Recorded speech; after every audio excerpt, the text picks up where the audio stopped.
Bonsoir à toutes et à tous. Je suis ravie de vous retrouver aujourd'hui pour cette nouvelle édition d'Info 10. Nous sommes le mardi 23 mai et tout de suite nous partons pour 30 minutes de JT.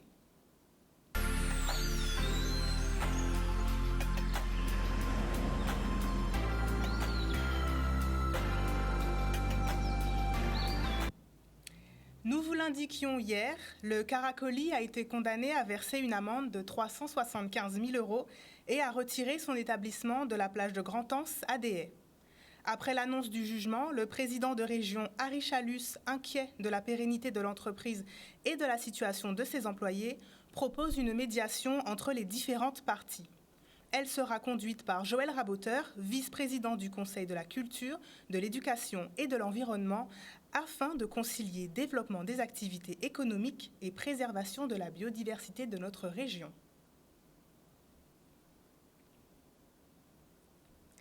On le nomme projet Odyssea.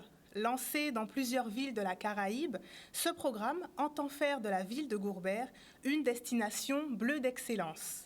L'objectif, développer un tourisme durable, respectueux de son environnement et valoriser les acteurs économiques de la commune. Un reportage d'Olivier Félix. Aujourd'hui, c'est un acte fort puisque c'est l'exemple concret de la mise en tourisme du territoire de Gourbert avec plusieurs projets mis en avant. De la partie numérique, de la coordination entre les acteurs économiques, mais surtout une valorisation du territoire, de l'arrière-pays et de la dimension patrimoniale. La vocation maintenant, c'est d'avoir une agence locale, on appelle ça le Lab Île de Guadeloupe, qui se veut faire l'essaimage de ce tourisme. Ça veut dire quoi ? Ça veut dire qu'il y a peut-être une stratégie qui est pensée au niveau européen, mais il faut qu'il y ait une réalité territoriale qui fasse remonter les besoins et la connaissance du territoire sur ce tourisme durable et cette économie bleue. Intérêt Caraïbes, des fonds européens, difficile, parfois complexe à mettre en place, mais bon, au bout de 2 ans, on peut dire que c'est une réalité. Et le deuxième point, c'est que nous sommes, la ville de Gourbert, est soutenue par l'Organisation mondiale du tourisme.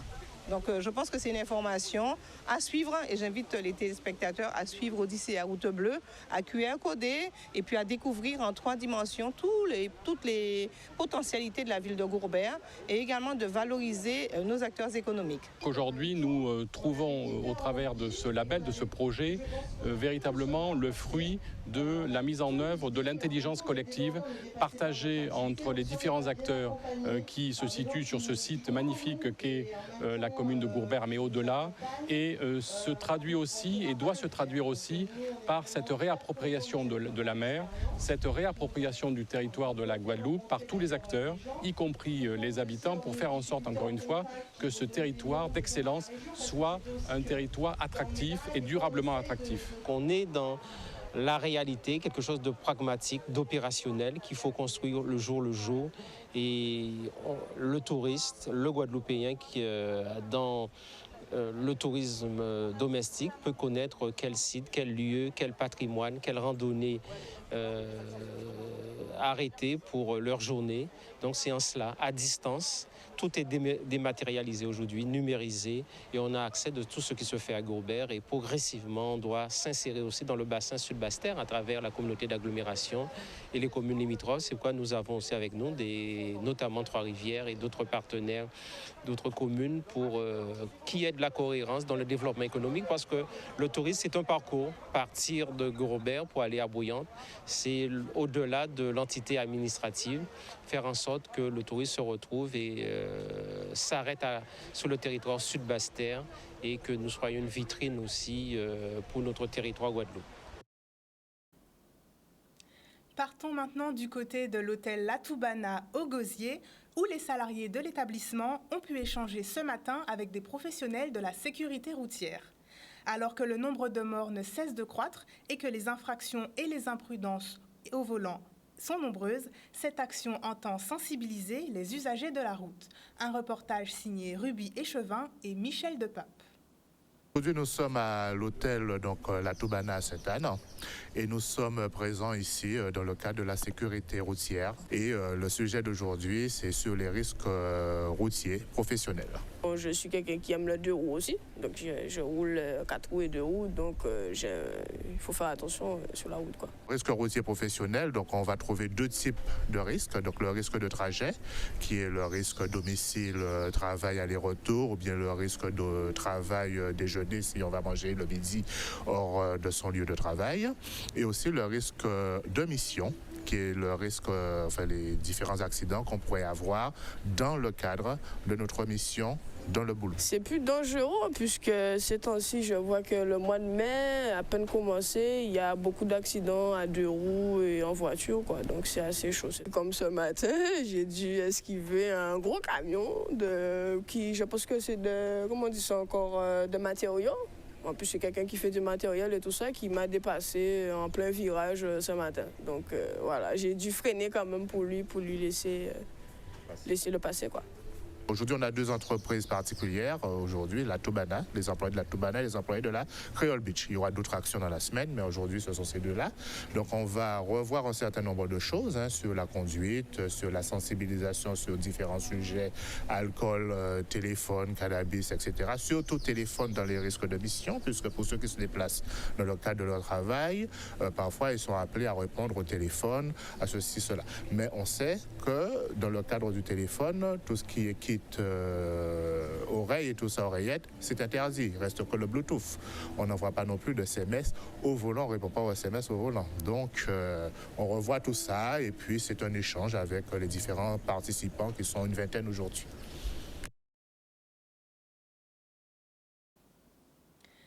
Répondre à la violence par la violence, c'est non. C'est le message que porte la ville des Abîmes à l'occasion de la manifestation annuelle Mai des Mémoires. Les organisateurs ont souhaité sensibiliser les élèves à travers le film Mortenol qui a été diffusé aujourd'hui à des collégiens qui, vous le verrez, sont déjà bien avertis face à celle-ci. Reportage. Donc on est dans la programmation de Mai des Mémoires, qui est une manifestation annuelle de la ville des Abîmes. Et aujourd'hui, nous avons diffusé pour des enfants un film pour leur faire comprendre un petit peu que malgré le passé esclavagiste qui était lourd en termes de violence, que la violence n'est pas l'unique solution et l'unique réponse. C'était très important de venir à la projection de ce film Mortenol parce que la violence est malheureusement assez coutumière pour certains de nos élèves. Nous, enseignants, on essaie justement de combattre ça. Donc c'était un moyen pour pouvoir en parler. Voir un film réalisé en plus dans leur milieu, c'est important, je pense, pour que les enfants puissent se sentir peut-être un peu plus concernés que quand on étudie d'autres textes ou des violences dans d'autres pays, dans d'autres civilisations.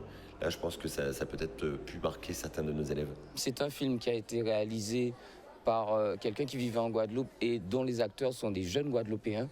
Et d'ailleurs, ça permet à ces enfants de s'identifier aux acteurs et de vivre à travers eux ce phénomène de violence, puisque c'est un film qui parle de la violence dans les quartiers. Donc effectivement, ils peuvent s'adapter et se projeter à travers ce film. De plus en plus, dans la Guadeloupe, les gens deviennent violents, ils meurent surtout à cause de la violence. Même si ton frère meurt, tu ne vas pas aller chercher des pistolets, des trucs comme ça, des problèmes. De ne pas avoir la violence en soi, de ne pas se venger. Tu dois t'occuper de ceux qui te regardent, en fait. Nous avons déjà eu des manifestations au cours de la semaine dans le cadre de Mai des Mémoires, notamment un hommage aux Tambouillés et aux personnalités culturelles qui a été très très fort. Nous avons eu un lit rose sur le monde de la mémoire également. En clôture, comme chaque année, nous avons la marche de la mémoire qui partira au rond-point Ignace en compagnie des groupes APO qui vont rythmer cette marche. Et nous attendons encore cette fois-ci beaucoup de monde puisque c'est une marche qui, comme je vous l'ai dit, attire énormément de monde. Il fait pousser des ignames pouvant atteindre près de 2 mètres de long. Véritable passionné d'agriculture, Georges Népotel cultive ses tubercules avec amour dans les hauteurs de Petit-Bourg. Un engouement qu'il partage avec sa famille et quelques amateurs de racines. Regardez. Je suis retraité, donc ma passion, ce sont les ignames. Et étant donné que je fais ça avec un tel amour, eh bien, ça me le rend bien. en me donnant des ignames comme vous voyez. Et cependant, je vous assure, mais les gens que j'ai livrés des ignames pourront le confirmer, à savoir que j'ai livré des ignames de 10 kilos, de 9 kilos, de 8 kilos, de 5 kilos, entre autres. On peut presque attendre les 2 mètres, presque.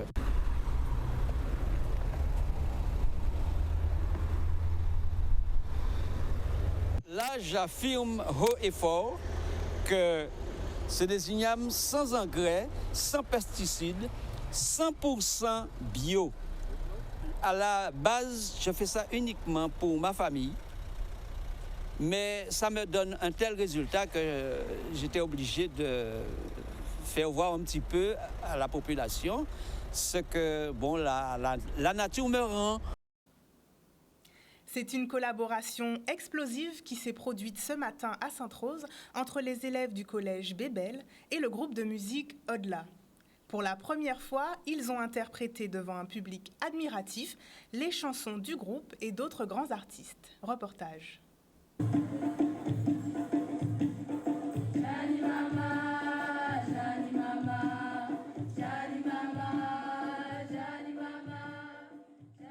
L'idée, surtout, c'est de montrer que dans le cadre scolaire, il y a des choses qu'on peut faire. Et donc, ça me paraissait naturel, puisque le professeur me l'a demandé. On a un nouvel outil.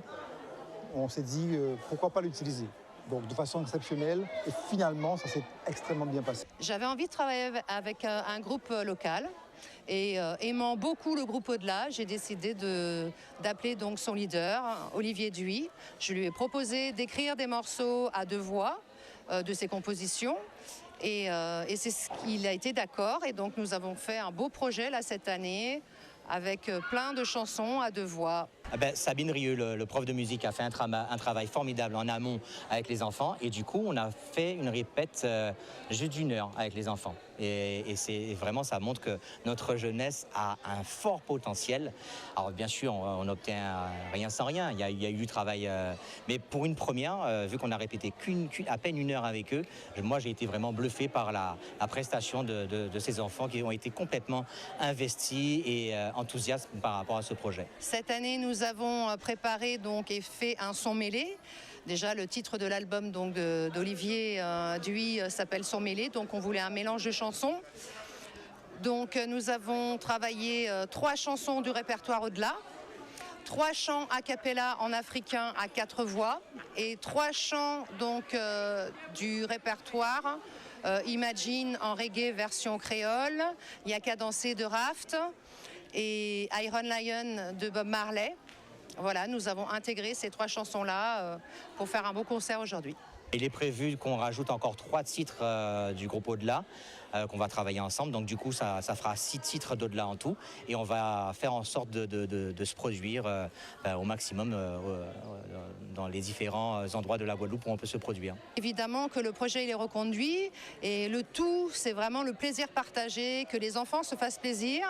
Mais il ne faut pas oublier qu'ils sont venus travailler toute l'année, tous les mardis et tous les jeudis à la pause méridienne pour pouvoir faire ce projet, quoi. Donc il y a du travail, mais ce sont des enfants qui se sont engagés et j'espère que le rendu est super.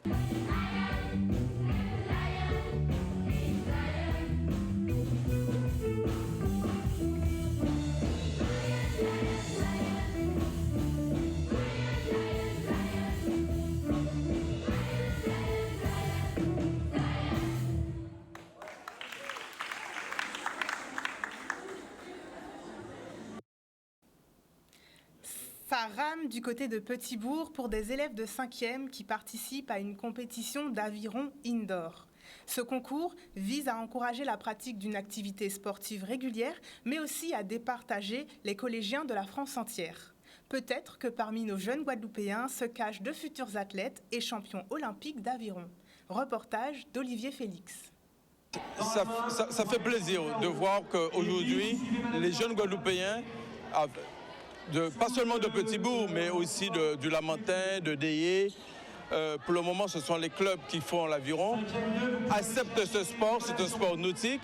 Alors, l'aviron est surtout un sport qui fait travailler plus de 90% de tous les muscles en même temps. Et c'est un sport qui est classé aux Jeux Olympiques. Alors, j'espère que dans l'envouement de développer